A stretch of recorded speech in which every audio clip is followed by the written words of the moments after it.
Bom, então vamos começar, galera. Vão sentando aí no lugar de vocês, para a gente já ir começando. Vocês podem trazer perguntas enquanto a gente está nesse momento também, tá certo? Vamos começar aqui. Enquanto vocês respondem uma, eu vou lendo as outras. Teve uma bem direta que eu vou começar com ela, só porque eu acho que ela é a base, né? Para ter qualquer outra coisa. Uma pergunta muito curta que foi: como saber se sou salvo?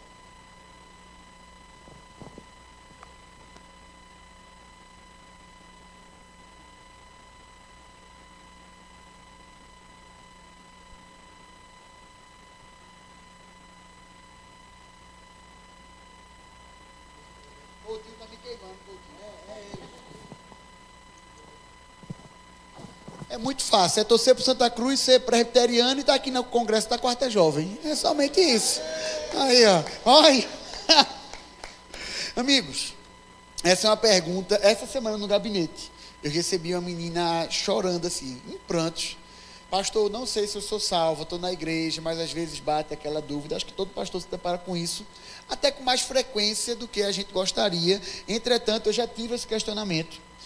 E eu gosto de caminhar sobre basicamente duas perguntas quando a pessoa vem com esse questionamento. A primeira pergunta é: se a pessoa tem essa dúvida, via de regra é porque o Espírito Santo já incomoda aquela pessoa. E essa dúvida, ela é oriunda de uma situação que vem de querer glorificar mais a Deus, e às vezes o pecado, aquele espinho na carne, aquele pecado que a gente não quer cometer, mas a gente comete, nos deixa reflexivo. Então, se você já tem a preocupação com esse tema, isso é um forte indício que você já é alguém que foi alcançada por Cristo. E a segunda é a questão do fruto de arrependimento. Eu mencionei isso ontem.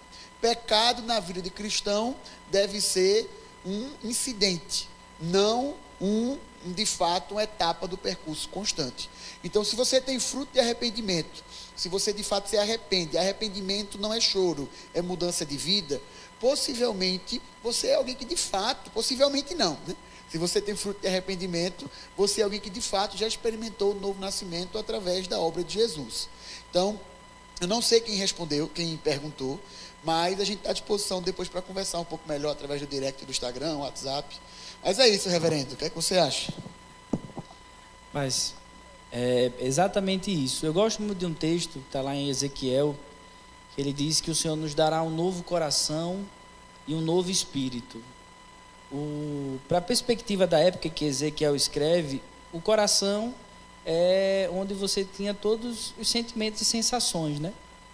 Então, se o teu coração deseja por uma vida santa, então isso já, como o pastor Lucas falou, já é um bom requisito para que você possa pensar acerca da sua própria salvação.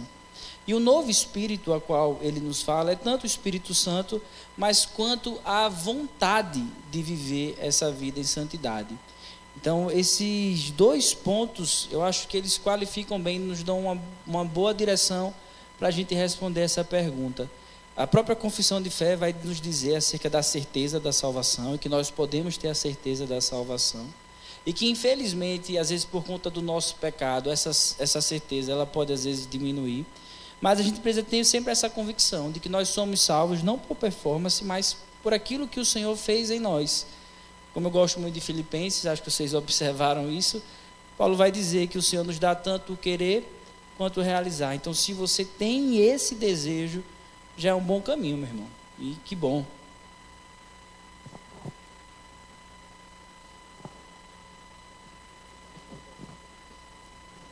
Fora Couto, tô brincando.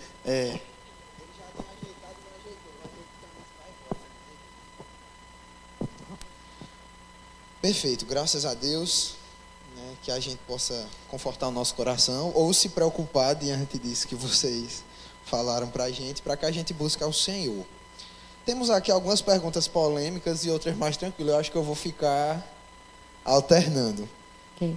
Diante as perguntas polêmicas, assim, que às vezes nem tem tanto a ver com o assunto, mas a gente abriu para perguntas gerais. Porque existem várias denominações, se Cristo fala sobre unidade, E essas igrejas ficam disputando quem está mais certa que a outra.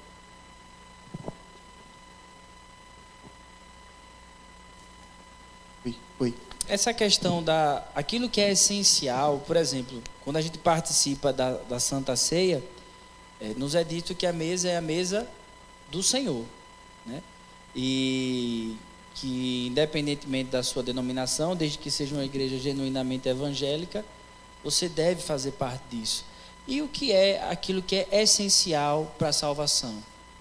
É crer naquilo que o Senhor nos diz em sua palavra, que nós somos salvos pela fé, que Cristo morreu pelos nossos pecados. Então, esse é essencial. Algumas diferenças. Oi. Ele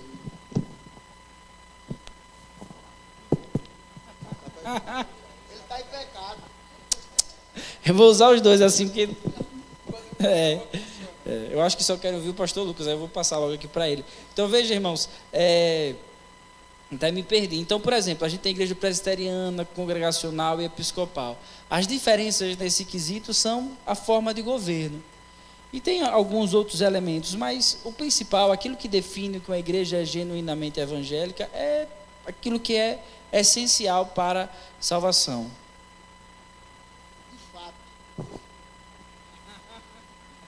De fato, esse microfone não presta. Mas a gente tem alguns motivos egoístas que motivaram vários rachas nas denominações ao longo dos anos. Tem uma pesquisa norte-americana que fala que o maior índice de divisão de igreja não é questão doutrinária, nem forma de governo, nem escândalo de liderança, são relacionamentos quebrados. Então, por falta de perdão, de dar a outra face, de caminhar a próxima milha, de perdoar 70 vezes 7, a gente vê uma pulverização de igrejas locais. Poderíamos viver em uma unidade maior. Eu acho que a gente já viveu um período de uma polarização maior. Mas ainda existem, de fato, uma ideia errônea e equivocada que as demais denominações e outras igrejas locais são nossas adversárias. Muito pelo contrário, estão jogando do mesmo lado, do mesmo time que nós, do mesmo lado do campo, na mesma trincheira que a gente, e graças a Deus que a gente tem perfis diferentes. Eu não conheço a cidade de Garanhuns, obviamente, como vocês conhecem, mas eu imagino que a quarta igreja não é suficiente para alcançar toda Garanhuns. E glória a Deus por outras igrejas que estão presentes na cidade, abençoando a cidade. Então, a visão deve ser de colaboração, não de adversário, né? de divisão. E só para continuar pensando acerca disso, estava recentemente pregando lá na igreja, tanto em Timóteo e em 1 João. E é interessante, irmãos, a gente pensar acerca disso. Porque a ideia de ter outras denominações não deveria ser motivo de briga ou de competição, né? Nós estamos lutando pelo mesmo fator que é o reino de Deus. Isso não quer dizer que assuntos doutrinários não sejam importantes. Eles são relevantes. Agora, nós precisamos entender aquilo que é essencial e aquilo que define o que é uma igreja genuinamente evangélica. Isso que é o eixo pelo qual as coisas devem girar. Entender o que é que define uma igreja genuinamente evangélica. Esse é o ponto. E entender que as outras questões doutrinárias são coisas a quais nós podemos debater, conversar, pastorear e discipular os outros que têm uma visão diferente da nossa. Eu ia ficar intercalando, mas como a pergunta foi conveniente... exato. Então, pastores, caso haja um eleito de Deus dentro da igreja romana, Deus irá retirá-lo de lá ou essa pessoa morrerá na igreja católica? Cadê Maiara? Gente, eu não namorei em julgo desigual, viu? Mas Maiara, tu se converteu, tu estava onde? Fazendo crisma. Leu a Bíblia, depois da aula da crisma, viu que o cabra que estava ensinando estava errado, procurou uma igreja, Deus mandou ela lá para a presbiteriana de Candeia, ganhei eu e ganhei Deus, né? Ganhou Deus. Mas é o seguinte, o ladrão da cruz, Ele não foi batizado, não participou da Santa Ceia, nem fez a classe de catecúmeno, rapaz, que absurdo, né? Mas foi para o céu. Deus, de fato, regenerou, alcançou alguém. E vamos dizer que Maiara não tivesse tido a oportunidade de procurar uma igreja, de fato, uma igreja cristã, não o espírito do anticristo, como a igreja romana, e ela tivesse falecido, morresse naquele dia que leu a Bíblia. Ele está casado com quem, meu Deus? Ela ia para o céu ou não ia? Para ir para o céu precisa o quê? Para ir para o céu precisa o quê? Crer em Jesus e se arrepender dos seus pecados. Mas um crente, ele não permanece lá, porque ele vai perceber que aquilo ali não é coerente com a Escritura. Acho que o ponto é justamente esse. A gente não é salvo por conta do quanto de doutrina a gente conhece ou por quais teólogos a gente anda bebendo. Nós somos salvos única e exclusivamente pela obra do Espírito Santo. E o que pode acontecer, né? No caso de você se... Eu acredito que pessoas se convertem, conheço pessoas que se converteram até na Universal. E qual é o papel em relação... Pois é, gente. Eu não sei qual é o mais difícil, na Católica ou na Universal. Gastou bastante, né? Gastou bastante para se converter. Mas vejam, qual é o ponto, irmãos? Essa pessoa vai se converter e das duas uma, ou ela vai ficar ali e tentar reformar aquela igreja. Foi o que Lutero tentou fazer. Lutero não tinha pretensão de romper com a católica, com a igreja romana. Ele tinha a intenção de reformá-la, né? Então, uma pessoa que se converte dentro de um contexto como esse vai fazer isso.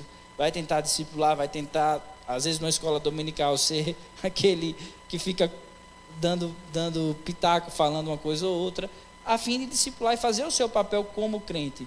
Quando perceber que já não tem mais espaço para isso, o que deve fazer é procurar uma outra igreja, né? Mas esse é o caminho. E que bênção o testemunho de Maiara. Diante disso, tinha uma pergunta perguntando se ser rebelde era pecado, e diante disso, se sim, Martinho Lutero teria sido rebelde e errado. Mas, diante dessa resposta, eu acho que... diante dessa, eu acho que a gente já entendeu essa pergunta também. Então, vamos para uma próxima. Uma mais tranquila, talvez. Como evangelizar com qualidade uma pessoa que já conhece a Jesus, mas não segue, ou vem se afastando? Rapaz, veja, uma pessoa que segue a Jesus e ao mesmo tempo não, como é que é? Ela segue e não segue ao mesmo tempo, conhece.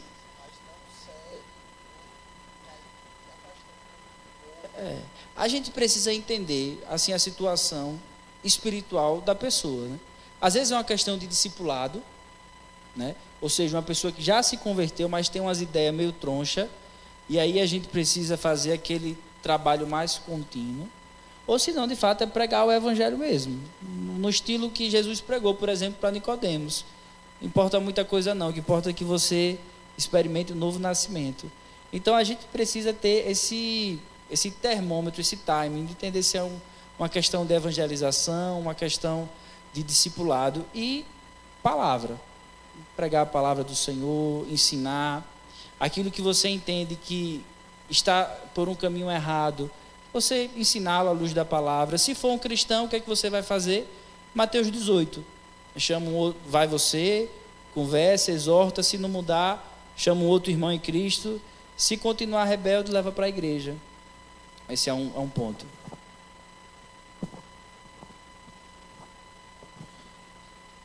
Como lidar com a síndrome de protagonismo de pessoas influentes na igreja? Rapaz, só tem 2 exemplos de síndrome de protagonismo. Minha língua é presa, para falar isso é ótimo. Um é o Satanás, né, que caiu com o texto dos anjos, o outro é Adão e Eva. Se você quiser continuar assim, fica à vontade. Brincando, irmãos. Não, irmãos, o que é que a gente precisa entender? Minha esposa vai reclamar comigo, com certeza, depois disso. Ô, Mai, tu não quer ir lá para baixo? Estou brincando. Qual é a questão? Nós sempre tivemos esse problema dentro da igreja do Senhor. Tanto é que nós não sabemos o cerne o X da treta de Evódia e Sintique, mas possivelmente, por conta do capítulo 2, era essa questão da vanglória, do partidarismo, né? O capítulo 2, versículo 3. Foi mesmo?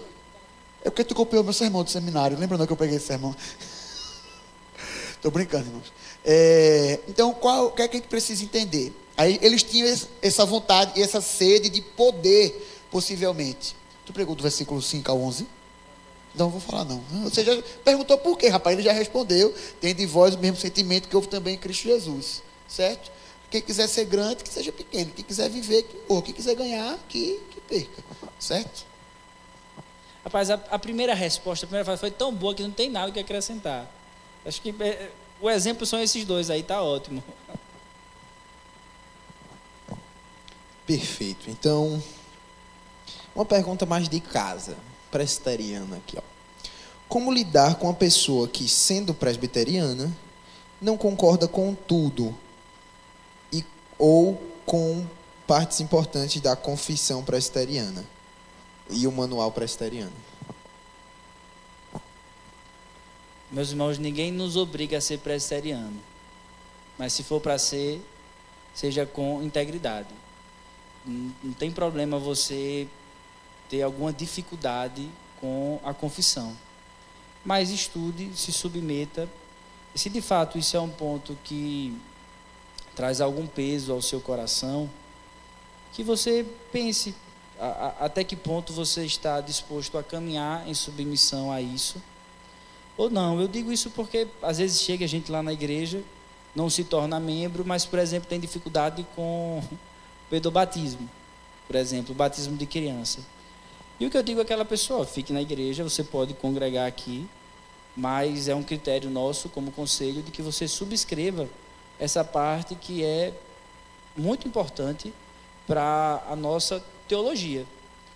Então, essa pessoa, por mais que ela tenha dificuldade, ela continua congregando com a gente.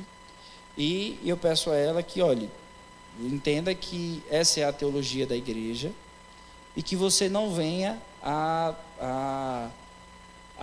ficar pregando contra isso, a fim de arrebanhar outras pessoas e acabar criando um tumulto na igreja. Né? Graças a Deus, a nossa igreja tem uma confissão de fé, e isso é extremamente importante, na perspectiva até mesmo histórica da igreja.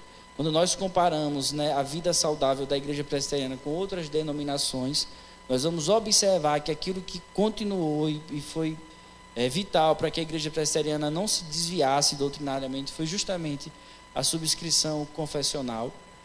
Então, o ponto é esse. A questão do manual presbiteriano, meus irmãos, é bem simples. Até mesmo quando a gente é recebido na igreja presbiteriana, a gente diz que nós vamos nos submeter às suas autoridades até o momento em que elas sejam fiéis. Então, assim, repito, você não é obrigado a ser presbiteriano, mas se essa é a sua intenção, que você possa ser com integridade. Pronto. Eu ia só... Se eu tivesse falado um pouquinho antes da palavra integridade, eu nem pegava o microfone. Eu acho que é questão de integridade e ética. Se você tem alguma crise com algum ponto, você não exerça nada de liderança, não exerça nada de ensino, até você conseguir massificar e dirimir, assim, tirar todas as suas dúvidas a respeito daquela situação. Eu recebi no gabinete também uma menina, vinda de uma igreja batista, queria muito ser membro da igreja, mas tinha muita dificuldade com a questão da expiação limitada. Ela veio procurar, conversando, estava com tanta vergonha que ela trouxe a líder de pequeno grupo dela, porque estava com vergonha de dizer que não concordava. Então a gente conversou, eu passei alguns vídeos, a gente trabalhou alguns textos bíblicos, depois de um tempo ela veio e entendeu. Então ela foi humilde para perguntar, para reconhecer a sua dúvida e para procurar a liderança. Ela não ficou minando no pequeno grupo dela, era muito influente no pequeno grupo dela. Rapaz, isso é um absurdo, meu Deus é injusto, aquelas perguntas que o pessoal faz. Então, eu acho que 2 nortes, se você tem alguma crise com a nossa forma de governo e o nosso sistema doutrinário, é humildade e integridade, ou humildade e ética cristã. Me permita só mais uma palavrinha em relação a isso. Meus irmãos, não é um pecado não ser presbiteriano. Não é burrice. Não é um pecado, entendeu? E isso é muito importante. Na igreja local, vejam, uma igreja saudável, não é uma igreja que todos são grandes teólogos. Porque o papel daquele que é um bom teólogo é ensinar com humildade aquele que tem dificuldade. E nós precisamos criar um ambiente na igreja local onde as pessoas se sintam à vontade para serem pastoreadas, inclusive nas suas dúvidas teológicas. Porque, às vezes, um ambiente acaba, eu não gosto dessa palavra, sendo tão tóxico em relação a isso, que às vezes as pessoas têm, de fato, vergonha e medo de dizer, olha, eu tenho dificuldade com esse aspecto. E acaba que não cresce, não amadurece espiritualmente. Então, a gente precisa ter esse coração disposto a aprender e um coração disposto a ensinar também. Perfeito, mas continuando nessa pauta aí do presbiterianismo, se ao longo dos séculos era um consenso das igrejas a verdade do continuismo, por que a igreja presbiteriana é sensacionista? Deixa o pastor da igreja de vocês responderem isso, é melhor. Eu subscrevo aí também. Muito bem, muito bem. Gente, no fundo do coração, não é fugir. A gente conversa sobre isso no seminário. É porque essa é uma questão que é bom vocês conversarem com o pastor da igreja. Não adianta a gente compartilhar algo que talvez não seja a visão do reverendo Edson, o Wallace, não é? E dos outros pastores também que eu conheci, os outros dois, agora à tarde. Certo? Perfeito.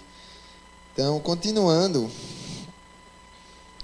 Pastores, gostaria que vocês falassem um pouco sobre a cultura do acolhimento e a necessidade de acolher dentro das igrejas e no nosso dia a dia como cristãos. Esse é o primeiro ponto do meu sermão. Eu vou responder, viu? Durante uns 5 minutos eu respondo. É o primeiro ponto da pregação aqui que a gente vai terminar. Eu vou ficar na minha e vou esperar também, né? É bom que agora todo mundo fica curioso, esperando para saber o que vai ser dito, amém? Muito bem. Continuando, vamos lá. O que fazer se você sente que não está agradando a Deus? Como você saber que está agradando bastante? E como fazer para superar? Foi assim, 3 perguntas bem separadas, mas o principal é o começo, né? O que fazer se você sente que não está agradando a Deus? Meu irmão, a primeira questão que a gente precisa entender é que as nossas melhores obras para o Senhor, elas são como nada. Quem agrada ao Senhor, o Senhor nos trata conforme o seu Filho. Até mesmo as nossas orações, elas precisam ser em nome de Jesus, porque é só Jesus que tem mérito. Agora, há um caminho que a gente deve seguir como crente, e o Senhor diz que Ele não quer holocaustos e sacrifícios, Ele quer obediência. Então, busque ter um coração que ama verdadeiramente ao Senhor. Não viva uma fé hipócrita, fingida. Busque viver uma fé autêntica. Saiba lidar com a dinâmica do pecado ainda na sua vida. Pastor Lucas falou algo coerente, né? Que o pecado, ele é um acidente na vida do cristão, ele não é algo comum. Uma vez eu ouvi o reverendo Augusto dizer uma frase que ilustra muito bem essa questão, que imagina que você vai daqui para Maceió, uma viagem, eu acho que de uns 200 quilômetros, inclusive convido todos a irem, serão muito bem recebidos lá na igreja da Jatiuca, vai ser uma maravilha poder curtir uma praia com vocês, a irmã ali sempre está por lá, aparece lá na igreja, a Sara também, vai lá, eu também vocês vão me ver mais aqui porque eu me apaixonei também pela cidade, mas imagine que você vai daqui para Maceió, né, uma viagem de 200 quilômetros e o pneu do teu carro fura uma vez nesse percurso. É, de certa forma, compreensível. Agora imagina se a cada 10 quilômetros dessa viagem o teu pneu fura. É estranho. A dinâmica do nosso pecado, do pecado na nossa vida tem que ser assim. O pecado não pode ser um hábito. Então, quando nós pensamos que um coração obediente agrada ao Senhor, envolve também a nossa vida em santidade, nós amarmos, nós lutarmos contra o pecado. Eu penso dessa forma.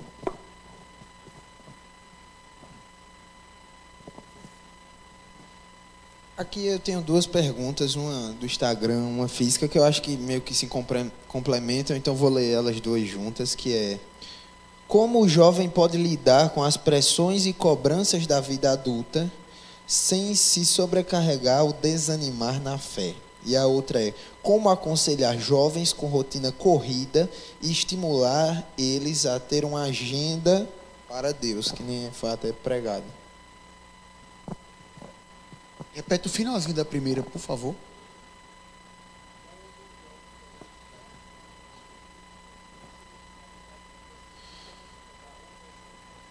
Como o jovem pode lidar com as pressões da vida adulta sem sobrecarregar ou desanimar da fé?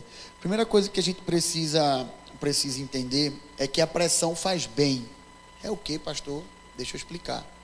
Não existe um personagem bíblico sequer que Deus usou do drama da Escritura, de Gênesis a Apocalipse, que não passou por crise. A crise faz parte da didática de Deus para nos levar à maturidade. Então você nunca vai amadurecer se você não passar por crises e por situações que vão provar a sua fé. É por isso que Tiago, ele vai dizer que tende por motivo de grande o quê? Alegria ao enfrentar provações. Tiago é doido, só pode. Mas ele tem muita sabedoria nessa fala, porque às vezes a gente está acostumado com a rotina de escola. Quando chega na universidade, a gente tem que conseguir administrar a rotina de escola com a rotina do estágio. Depois é um trabalho com o dilema da família, com a igreja. E, gente, a verdade verdadeira é que da agora para frente é só para trás. Não vai ter tempo livre. Então a gente tem que buscar muita ajuda de Deus para saber remir o tempo, como a gente pôde falar na primeira oficina, e saber viver de fato e aproveitar a crise. Muita gente fica que nem o profeta Abacuque. Até quando, Senhor? Até quando, Senhor? Abacuque tu falou que não gosta da palavra tóxico, vou falar, a chave de Abacuque só virou, ainda que a figueira não floresça, que não haja fruto na videira, quando ele entendeu que aquilo ali era para o bem dele e para o bem do povo de Jó. Antes eu te conhecia, eu ouvi falar, agora eu te vejo. Então aquilo ali era um recurso que Deus estava usando para que ele pudesse amadurecer e glorificá-lo mais. Então, óbvio que existem algumas pressões que não são sadias, que não são bíblicas. Existem algumas pressões, por exemplo, existe uma pressão sobre o jovem solteiro, que ele precisa casar a todo custo, e se o jovem passar de 30 e não casar, ele precisa casar com o primeiro que aparecer na esquina, aí casa com qualquer um, depois de 5 anos está divorciado. Então, onde foi que disse que... Pronto, então Paulo estava em pecado, né? Case, é ótimo, e aqui nem é mas existem algumas pressões que nós fazemos, que Deus não faz sobre nós. E como é o nome disso? Legal o quê? Legalismo. É pôr um peso, né? É o quê? Vaidade. É pôr um peso demasiado sobre a lei, que já não é leve. Afinal, graças a Deus, nosso fardo é leve e suave. E só porque Cristo, ele de fato põe sobre nós o seu jugo. Mas eu acho que a gente precisa entender. A pressão, ela é justa, ela é válida. Às vezes, pastor, eu não aguento, meus pais estão me pressionando a trabalhar. Falou o cara com 30 anos que está em casa, no sofá, todo dia à tarde, maratonando todas as séries que a Netflix lança. Esse cara precisa ser pressionado. A vida adulta chegou, certo? Mas tem por motivo de grande alegria, porque crise leva à maturidade, certo? Aí entra junto, envolvido aí também como aconselhar uma pessoa que está assim, né? Tá junto. A dinâmica que Lucas trouxe é interessante. A gente precisa entender se essa pressão ela é para a glória de Deus, que é quando o Senhor mesmo nos chama a gastar essa vida aqui em prol do louvor do seu nome, ou se essa pressão é o nosso coração tentando conquistar um ídolo. Então, isso é importante em um diálogo. Quando a gente tem um momento de aconselhamento bíblico, a gente precisa visar o coração.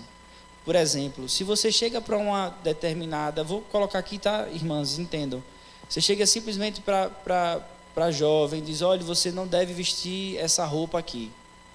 E aí aquela pessoa simplesmente trocar o seu guarda-roupa, mas não organizar algumas coisas que precisam ser organizadas no seu coração, não vai mudar em nada. O problema vai continuar ali no coração. Então, às vezes, a pressão é justamente, a gente vive nessa sociedade que tudo é produtividade, como o Lucas falou, né? Então, isso vem uma pressão, só que é justamente entender isso, essa pressão. Qual é o objetivo do nosso dia? Até falei sobre isso pela manhã. O objetivo do nosso dia é terminar tendo a consciência de que estamos mais parecidos com Cristo. Essa deveria ser a pressão do nosso coração, gente. Porque se essa é a pressão do nosso coração, a gente olha para todas essas questões, as dinâmicas do trabalho, aquilo que a gente tem que entregar de uma outra forma. Então, essa é a perspectiva, é tratar o coração no momento de aconselhamento bíblico.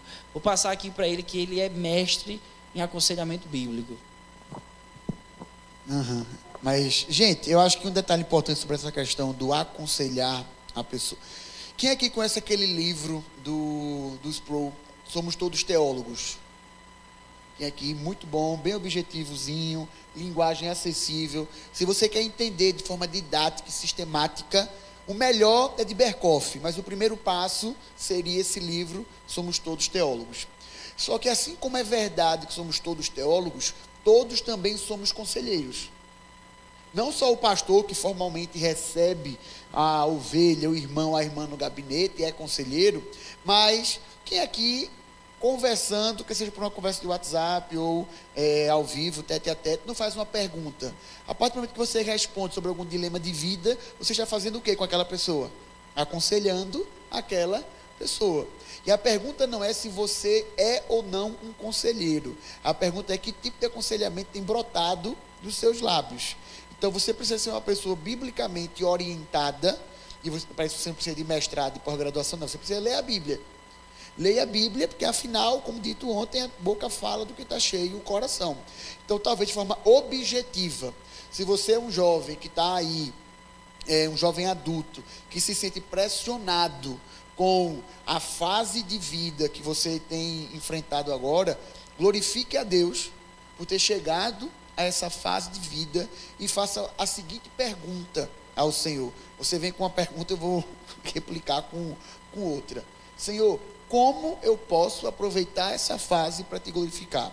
Existe um vácuo geracional dentro da igreja, que é o vácuo dos jovens adultos ali, pós-faculdade já fazendo um MBA nos primeiros anos do casamento, porque pensam que nos primeiros anos do casamento da profissão, o que eles mais precisam é juntar dinheiro para viajar e ter 3 MBAs, um mestrado, onde, independente da fase que você está, o seu foco é ser mais parecido com Jesus. Então, a pressão que você está sentindo é para te tirar da zona de conforto, para que você glorifique mais a Deus. Se alegre.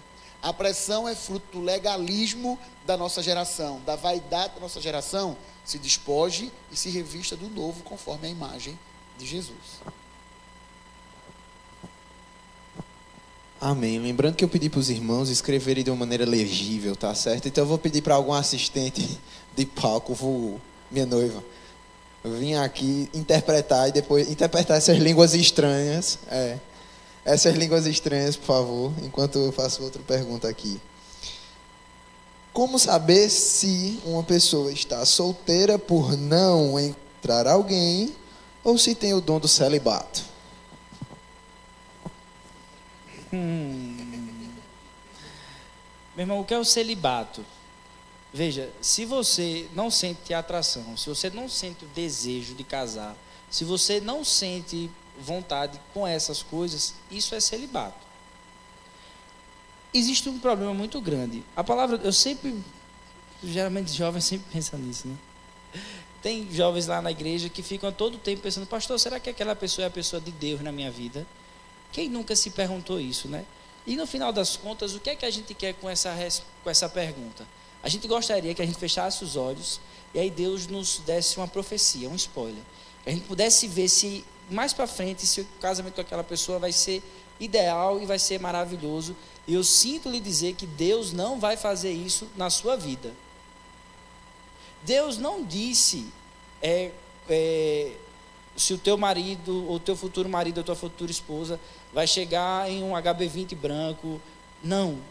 Mas Deus nos deu requisitos para que a gente entenda se aquela pessoa que a gente tem como pretendente pode ser nosso pretendente. Então, o que é que a palavra vai dizer? Qual é o requisito básico? Ser crente.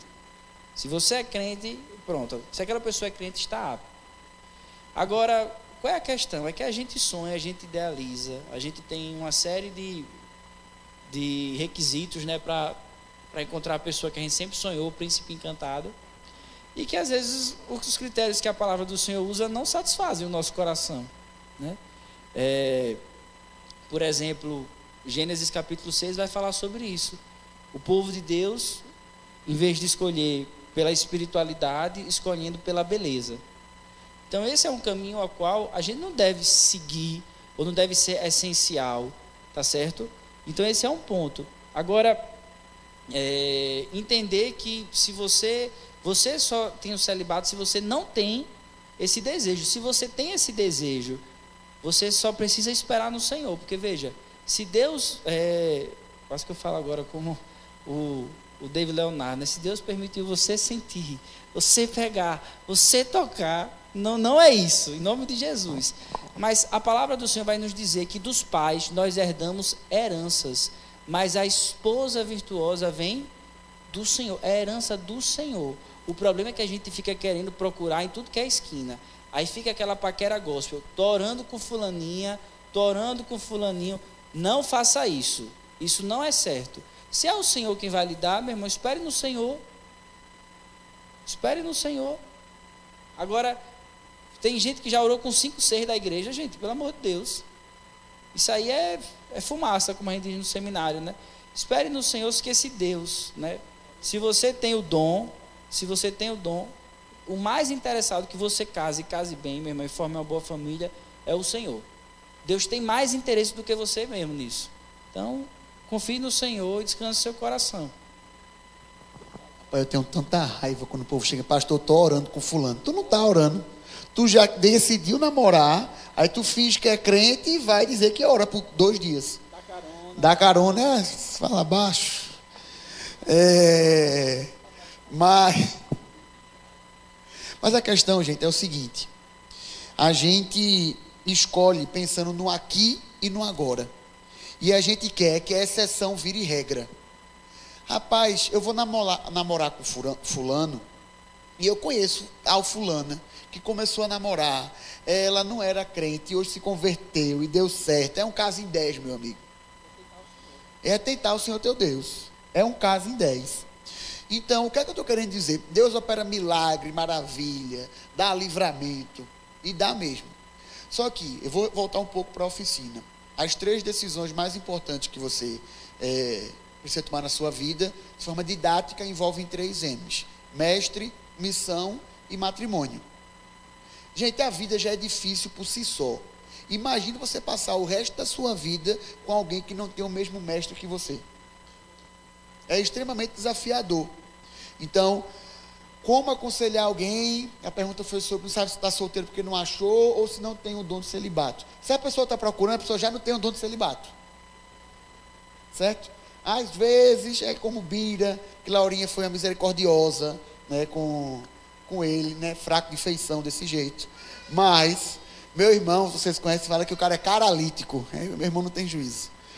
Mas, de forma muito objetiva, você precisa procurar na pessoa aquilo que é belo, bom e verdadeiro. Beleza por beleza, ela não vai sustentar o relacionamento. Ela precisa considerar aquilo que é virtuoso, aquilo que é verdadeiro.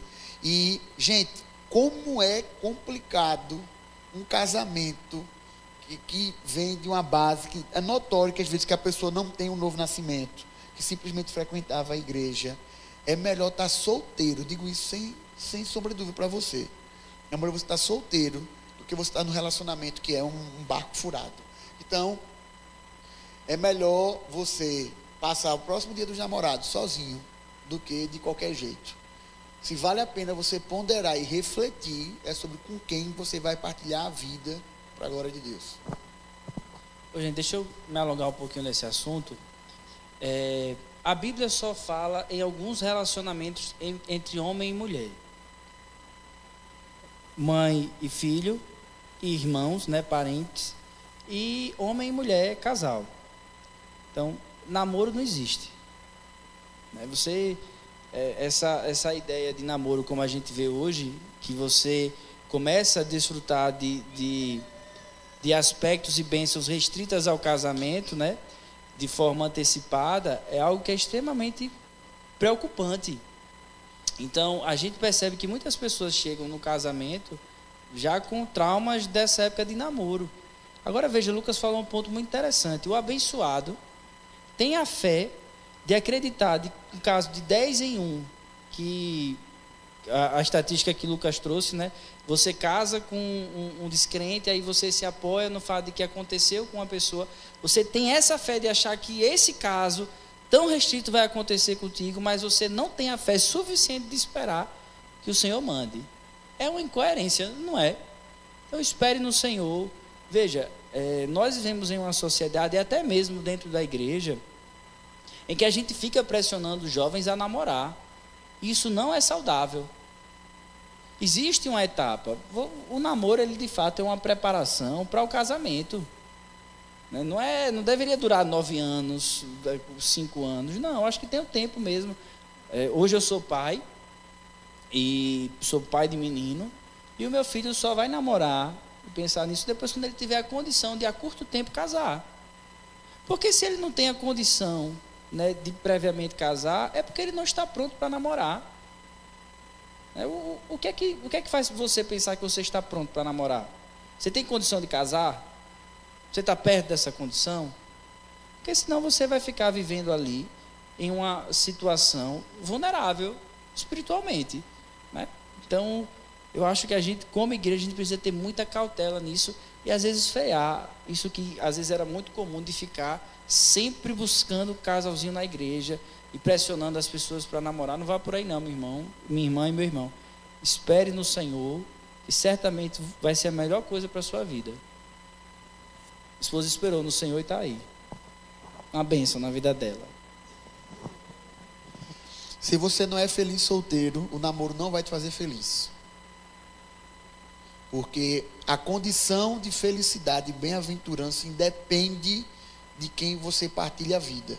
Depende de quem é o seu salvador. Óbvio que é muito melhor ser casado. Entretanto, Deus nos chama a viver o contentamento independente. Por quê? Vê só, os caras vivem tanto essa pressão. É porque a gente tem 1 hora, né? Aí acho que tem 21 minutos ainda. Pressionando tanto. O cara não tem que casar, tem que casar, tem que casar. Aí começa a fazer intercâmbio de igreja, aquele negócio todo. Aí o cara pega aquele tempo que ele poderia estar servindo na igreja, que às vezes uma mãe com filho pequeno não pode, e gasta só procurando namorado e poder estar ajudando nas diversas áreas que a igreja precisa. Então, por favor, não desperdice a sua vida de solteiro buscando casar. É que você não vai orar por isso, não vai procurar, também não vai cair do céu não, viu? Mas a vida é para além de estar namorando, casado ou solteiro. O senhor falou aí sobre, né, porque ele comentou uma fala. Ele comentou uma fala que ele disse: para os que vão estar solteiros, é melhor estar solteiro no próximo dia dos namorados. Não, se você for mal acompanhado, né? Mas para aqueles que não estarão solteiros nos próximos dias dos namorados, o relacionamento à corte é um limite saudável ou é legalismo? Ele não vai estar solteiro, mas vai estar a 5 metros ou vai estar a 1 metro? Meu irmão, o namoro de crente foi feito para durar pouco. Ou porque casou logo, ou porque caiu fora de uma vez. Então, essa questão da corte, veja, gente, a gente precisa pensar biblicamente. Então, na carta aos Tessalonicenses, Paulo vai falar sobre você cuidar do seu corpo, né, do seu vaso, com santidade. Então, se você está com alguém que você não vai casar, aquela mulher ou aquele rapaz vai ser um dia o esposo e a esposa de alguém. E a perspectiva é que, como irmãos em Cristo, nós precisamos entregar essa pessoa mais santa. Esse é o objetivo. Até mesmo dentro do casamento. Eu, como esposo, eu preciso, no dia que o Senhor voltar, prestar contas também da vida espiritual da minha esposa, da vida do meu filho. O tio Lucas vai amarrar o seu sapato, meu filho. Então, essa questão de corte não é legalista. A gente precisa pensar nos limites de um namoro acerca da luz da palavra do Senhor. Veja, a Bíblia fala, irmão, sobre namoro nesse contexto que a gente vive hoje, com beijo na boca, com muita intimidade. Não diz sobre isso. Isso são prerrogativas do casamento. Não é questão cultural. Não é que a cultura daqui não, gente. Beijo na boca, todas essas coisas são coisas do casamento mesmo. Pelo menos essa é a minha visão. E a gente precisa pensar nisso. Eu vou passar aqui para o Lucas, que eu preciso cuidar desse aqui. Ele já foi, já conseguiu.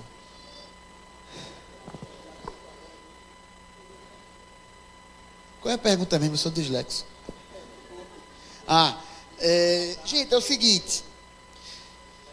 Se você quer fazer, se o seu olho se faz pecar e sua mão faz pecar, a Bíblia vai fazer o quê? Arranca e lança fora. Tem um bocado de gente cega aqui já. Mas, qual é a questão? Eu tenho um pouquinho de dificuldade em querer impor como regra. Porque isso não resolve o problema. Se eu olho para uma mulher e cobiço no meu coração, o que é que aconteceu? Eu pequei. Para alguns, isso vai resolver. Para outros, não.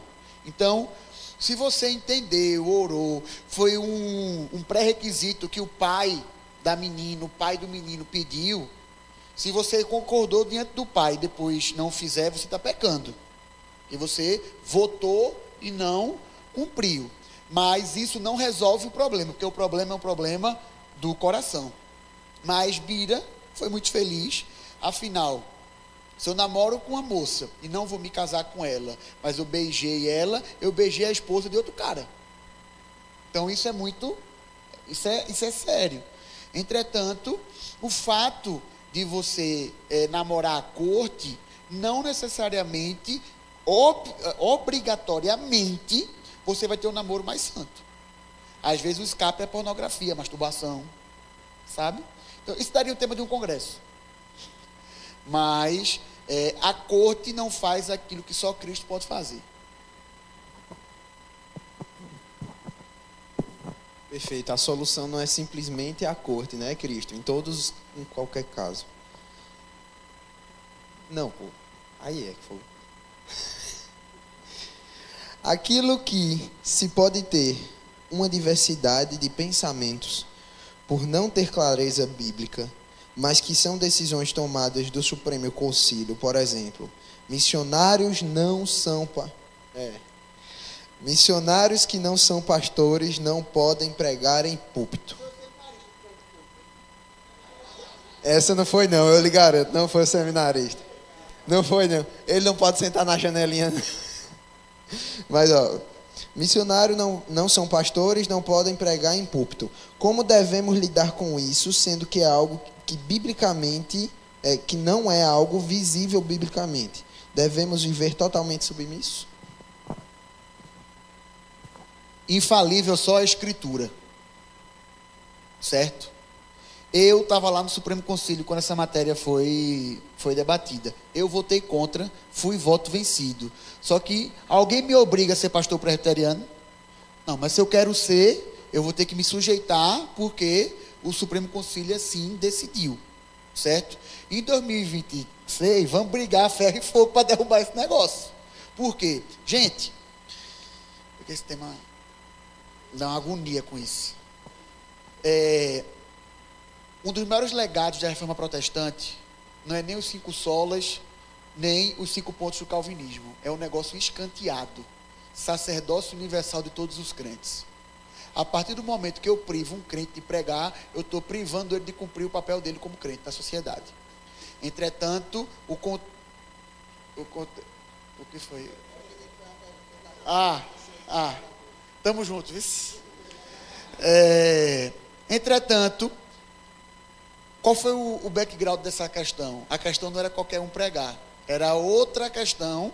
E sabe aquela coisa, estou no tiroteio, quem estiver perto vai levar a bala? Pronto. Mas, inclusive, alguns presbitérios aqui da região já subiram alguns documentos. A gente está formulando um documento lá no nosso presbitério para tentar mudar isso. Por quê? A questão é o seguinte: eu tenho mais campo do que pastor. Então, obviamente, eu vou precisar que o obreiro leigo, que às vezes não é leigo, vá e atue, certo? Mas a questão é o seguinte: se eu não quiser fazer isso, que eu saia da IPB. Só que o problema é que o próprio Roberto Brasileiro não concorda com isso, né? Só que ele tem que se sujeitar, como eu tenho, o Bira tem, e a gente tem que se sujeitar. Mas isso vai cair em 2026, pode ficar tranquilo. Aleluia, aleluia. Continuando, tem duas aqui que também se conectam, que eu vou ler as duas juntas. Pode botar aqui. Se a Bíblia é a única regra de fé e prática, como explicar as divergências teológicas entre denominações que usam a mesma escritura? E a outra é, quando a divergência entre... foi super redundante. Quando a divergência entre diferentes doutrinas presbiterianas... vamos lá. Quando há divergência entre diferentes doutrinas protestantes, qual o critério para saber qual a correta ou a melhor? Rapaz, isso foi até assunto agora recente, né? As maiores heresias, elas não são tiradas de outro canto que não seja a palavra do Senhor, não.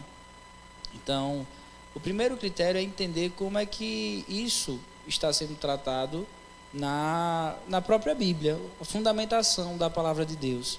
Eu acho muito interessante a nossa confissão de fé, porque ela justamente tem um equilíbrio e ela linka uma doutrina a outra. Se você for observar, por exemplo, algumas outras denominações, algumas outras coisas, você vai ver que às vezes parece que falta uma liga entre algumas coisas e vira que meio uma concha de retalhos. Então, o primeiro ponto é entender mesmo como os apóstolos entendiam isso, como os pais da igreja pensavam acerca dessa doutrina e entender isso. A palavra de Deus, ela de fato é a nossa única regra de fé e prática. E eu acho que às vezes é muito mais uma questão de submeter a palavra de Deus do que necessariamente um erro doutrinário ou um debate teológico. Às vezes é falta de submissão mesmo à questão da Sagrada Escritura. Vou tentar ser objetivo por conta da nossa hora, mas no primeiro ano de seminário, talvez Léo esteja pagando essa cadeira nesse semestre, porque ela era oferecida na época, no segundo semestre do primeiro ano. Teologia Sistemática 1. O professor colocou 3 termos lá no quadro: dogma, doutrina e opinião. O que é dogma? Você é objetivo, credo apostólico. Se o caba não crê que Jesus é Deus, o rolo é grande. É difícil, não dá para ter comunhão, porque isso é fundamental. Jesus é 100% homem e 100% Deus. O cara que não concorda com isso é ariano da vida. Mas é semelhante. É 100% homem, 100% Deus. Imagem do Deus invisível. Não ressuscitou. Aí, credo apostólico. Cadê Maiara? Maiara está aí, aprendendo no Crisma, o credo apostólico. Doutrina. Predestinação. Eu creio piamente na predestinação. Para mim não faz sentido o cabra não crer na predestinação. Só que se um irmão... Calma. Só que se um irmão de uma igreja arminiana me chamar para pregar, como já aconteceu, eu vou e prego. Agora um cabra que não concorda que Cristo é 100% homem, 100% Deus, eu nem lá piso. A ceia tem que ser administrada com regularidade até que ele venha. E aí, é todo domingo... 2 vezes, aí, cara. Horário do culto. Ixi, EBD tem que ser de manhã. Quem disse? EBD era de manhã porque era depois que o povo tirava leite da vaca, lá nos Estados Unidos. Quem é que tira leite de vaca antes de vir para EBD? Ninguém. Lá na igreja, a gente está com um dilema que tem pouca sala para muita classe. A gente tem EBD de manhã e EBD de tarde, porque não dá para botar todo mundo de manhã. Então, o que é dogma, meu amigo, não negocie. Não negocie. Predestinação não negocie também, não estou brincando. Mas ainda dá para ter um mínimo de conversa, um mínimo de relacionamento. Eu vou deixar de me relacionar com o irmão da Igreja Batista? Não vou, pô. Não vou. Eu tenho grandes amigos que partilham da vida, que são pastores batistas, embora batista reformado. Só que eu vou brigar com... Pronto, tem um pastor do meu presbitério. Não sei se tu conhece. Ele faz ceia na igreja dele todo domingo. Lá a gente faz domingo sim, domingo não. Quem está certo? Eu vou brigar por conta disso. Vou nada.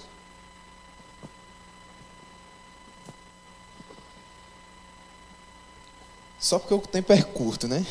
Mulheres devem ou podem pregar no púlpito? Chama aí o reverendo Edson Dantas, que a gente responde. Se ele deixar, a gente responde. E aqui é simplesmente pelo fato da gente não estar honrando os pastores de vocês.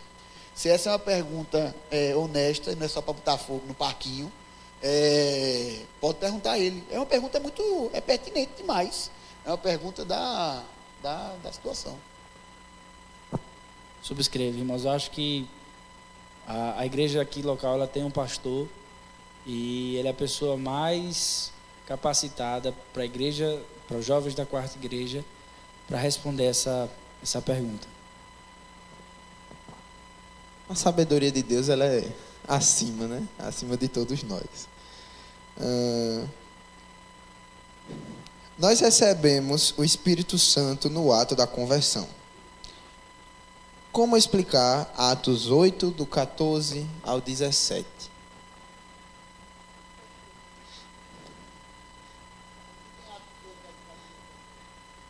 Cadê o Data Show? Eu tinha pedido pro Data Show ficar afiado. Bora ali, Pedrão. Atos 8, do 14 ao 17. E cadê Isaac? É sobre meio que... Tuí. É um cabo do mistério ali, viu? Mas enfim, gente, a questão da doutrina pentecostal da segunda bênção é como se no momento da conversão o crente não recebesse o Espírito Santo. E o Espírito Santo só é recebido pelo crente quando ele manifesta um dom específico, né, da lista dos dons que a gente encontra. Oi? Só que a gente não vê respaldo para isso na Bíblia. Não vê respaldo em lugar nenhum. O crente recebe o Espírito Santo no momento da conversão. Eu não posso fazer teologia com base em um texto apenas e tirando este texto do seu contexto. O princípio da hermenêutica é claro. Um texto mais difícil, ele é esclarecido por outros textos do mesmo campo temático. Onde nós temos no restante da Escritura que o crente recebe o Espírito Santo depois da conversão. Não é ali, ó.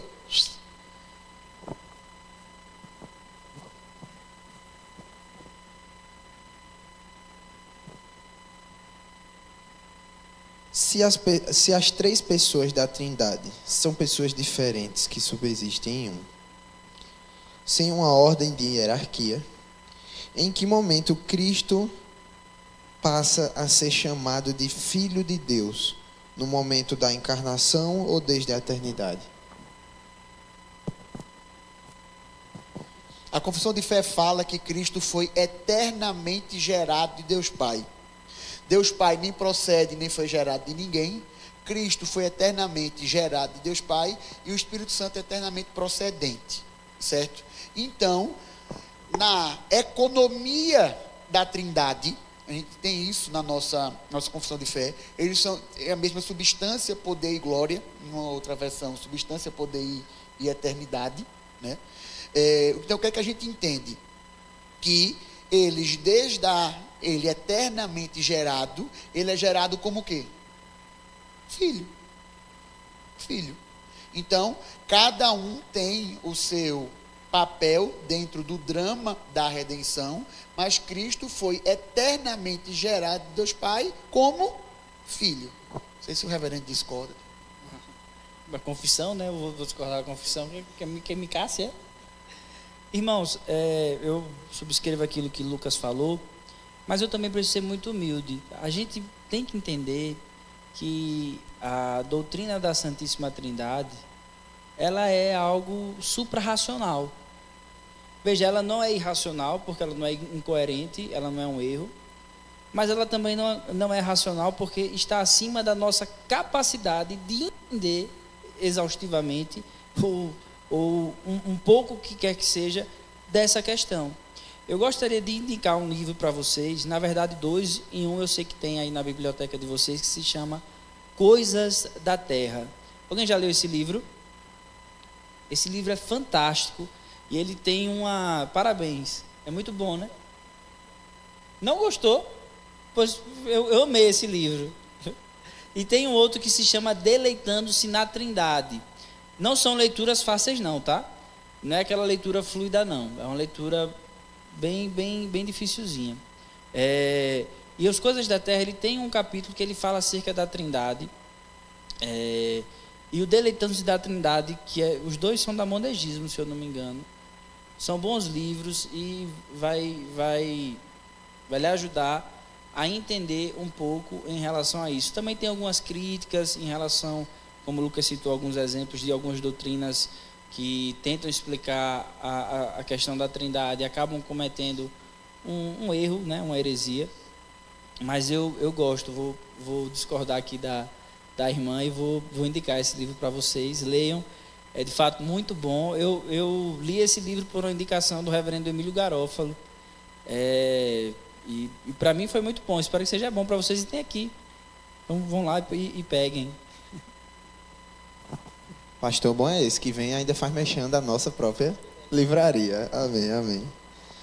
Uma bem prática, eu acho que o horário já não permite muita coisa, mas dica para identificar os nossos dons e talentos. Às vezes os jovens confundem muito e identificam mais os talentos do que os dons.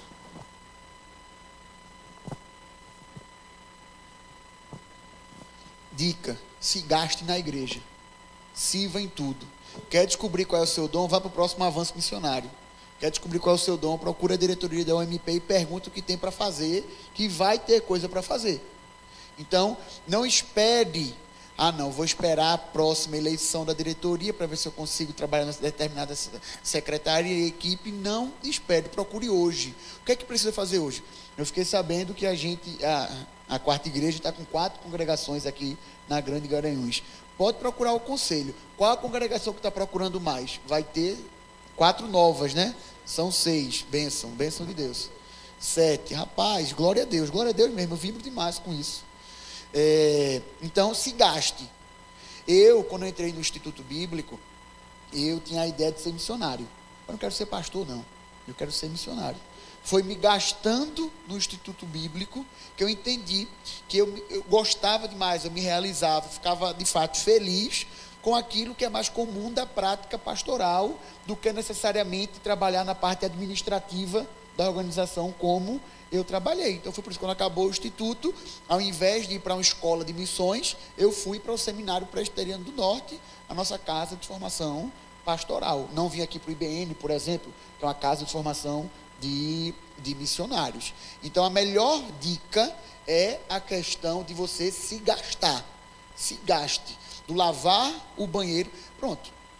Hoje a gente está aqui tendo o privilégio de pregar, de compartilhar, de ensinar.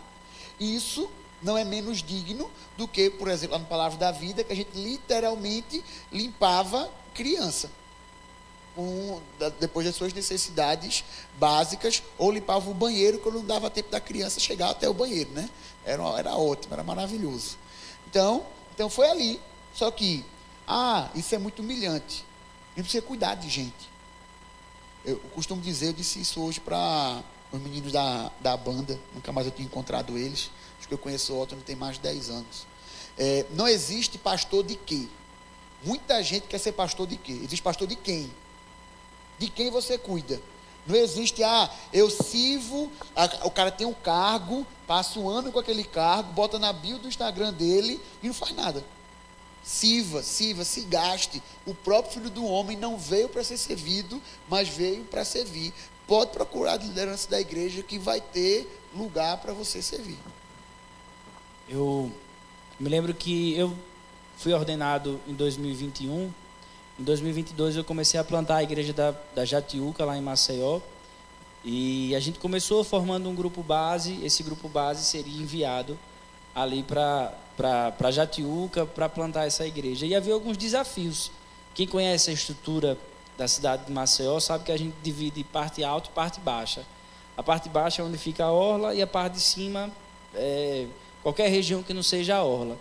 E culturalmente, dentro da cidade de Maceió, existe essa questão, que quem mora embaixo não sobe. Mas quem mora lá em cima tem o hábito de descer, porque é onde está toda a questão cultural, social, muito forte ali da cidade. E quando a gente começou a plantar a igreja da Jatiuca, era um grupo de 9 irmãos. Dentre esses 9, tinha eu, Laurinha, minha esposa, e Levi, que era bebezinho. E os outros 6, ninguém morava na parte alta, melhor, na parte baixa. E, mas se a gente mora todo mundo aqui em cima, por que ele vai plantar uma igreja na Jatiuca, na parte baixa da cidade? E aí, o que foi que a gente entendeu em oração? Se Maceió carece de uma igreja, a gente precisa entender qual é o local estratégico e mais carente para essa igreja.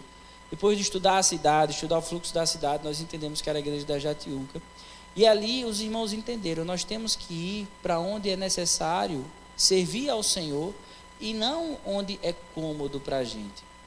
E nesse começo de plantação de igreja, você tem quase toda a igreja grande tem, só que com pouca. Então, está na hora de encerrar. Então, o que é que acontecia? Todos ali começaram a fazer tudo. Do nada, todos receberam todos. Não. É a disposição em servir. Eu acho que a grande questão não é quais são os dons e talentos que a gente tem, mas é a vontade que a gente tem, de fato, de servir ao Senhor. Isso que é a grande diferença. Lembra lá do que a gente acabou de ver na oficina, sobre Timóteo, Epafrodito, Paulo, o próprio Cristo? É fazer aquilo que é do interesse do reino de Deus, e não aquilo que é do nosso agrado. Então, eu acho que, sendo muito coerente assim, sincero com o nosso coração, a gente não deixa de servir, não é porque a gente não tem o dom e não tem o talento, é porque às vezes a gente não tem mesmo o interesse. Perfeito, glória a Deus. Esse foi o nosso momento, né? Chegamos aí, batemos a nossa hora, mas foi uma bênção. Agradeço a participação de vocês novamente. Acredito que todos foram muito bem edificados. Agora a gente vai para um intervalinho de 10 minutos para a gente voltar aqui e ter o nosso culto de encerramento, tá certo? Cadê o Obrigado. Liberados 10 minutinhos de folga.